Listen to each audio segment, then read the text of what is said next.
सब लोग दुख में आई गलत भइल बा ओकर विरोध करे। सनातन के लिए न्याय मांगने वाले और हर एक सुख दुख में लोगों के खड़ा रहने वाले, हर एक लोगों का आवाज उठाने वाले युवराज सुधीर सिंह, जो पवन सिंह के बड़े भाई भी बोले जाते हैं। आप लोग वीडियो में लाइव देख सकते हैं। युवराज सुधीर सिंह पहुंचे हुए हैं भरत तिवारी के घर भोजपुर सहरसा थाना, जहां दोस्तों उनके माता, उनकी भाभी और उनकी बहनों के पास बैठकर क्या क्या बातें बोल रहे हैं, किस तरीकों का न्याय मांग रहे हैं, जरा आप लोग इनकी बातों को सुने। पूरा देश से रुआ सोचे के बिहार है ना, वो लोग यूपी के, झारखंड के, मध्य प्रदेश के लोग बात करें।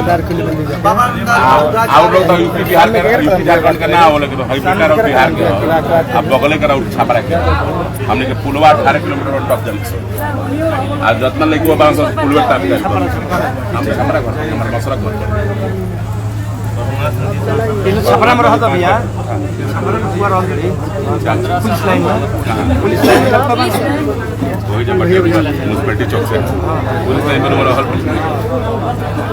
छपा का पोस्टिंग मुझे हमें लगा था कि कौन टाइम में रहल 17-18 मतलब मान लगे 2000 के छपरा में तो जरूर इनको जान रहे होंगे। हमको नहीं पड़ेगा, हमको कहाँ जानते होंगे, हम उनके बच्चा हो बड़े पापा के जानते हैं। कोई आवाज नहीं उठाते हैं। हमारा नंबर ले